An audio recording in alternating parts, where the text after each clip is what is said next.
Let's talk about controlling the engagement.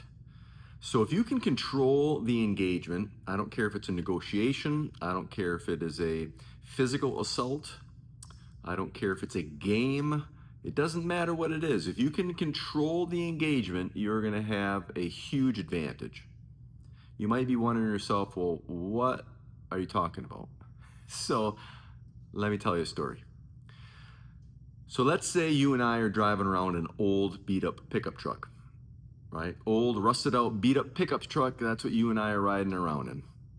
And some young kid comes up in a Ferrari, nice, new, shiny red Ferrari, and says, let's race.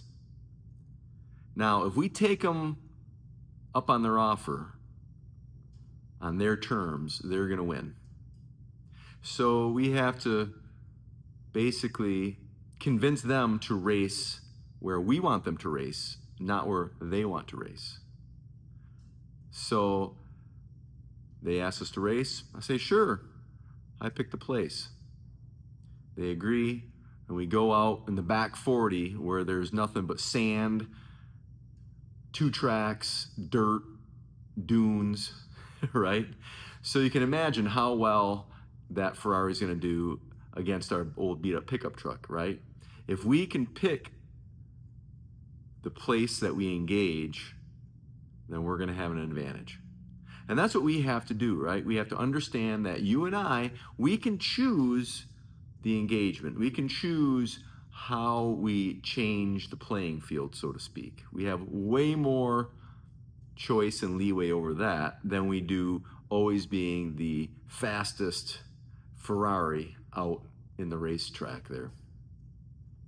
Because if that Ferrari convinces us to race on the flats, like on the highway or on a flat racetrack, well, they're going to totally win. So same thing, you have to understand that if you can choose the playing field and do it to your advantage, you're going to have a great amount of power in that.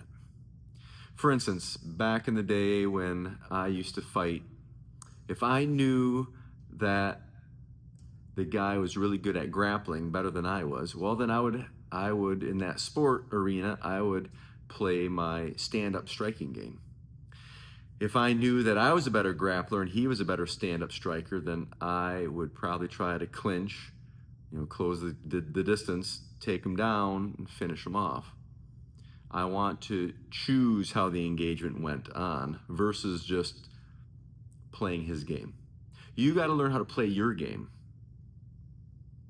if you want to be successful, if you want to be safer, if you want to be more effective at dealing with real life. So figure out what your game is and then figure out how you can then convince other people to play your game when it comes down to it. So that is a lesson that is hard learned for a lot of people because they don't understand the ins and outs of it. But if you want to understand more about how to do that, how to gain a skill set and make other people play your game, why don't you get on my 6-day defense course? It's a really good start to learning how to protect yourself and learning how to get comfortable in your own skin, learn how to play strategically so you can start to then control the engagement more effectively. So if you go to peacewalker.org/defense, that's peacewalker.org/defense, you can get access to my 6-day defense course, absolutely free home study course, and you can start to understand how to create opportunities out of conflict, right? How you can start to influence others to play the game that you're already good at versus you just being taken along for the ride, so to speak. So give that some thought. Let me know if I can help you. In the meantime, have a great day. Keep going.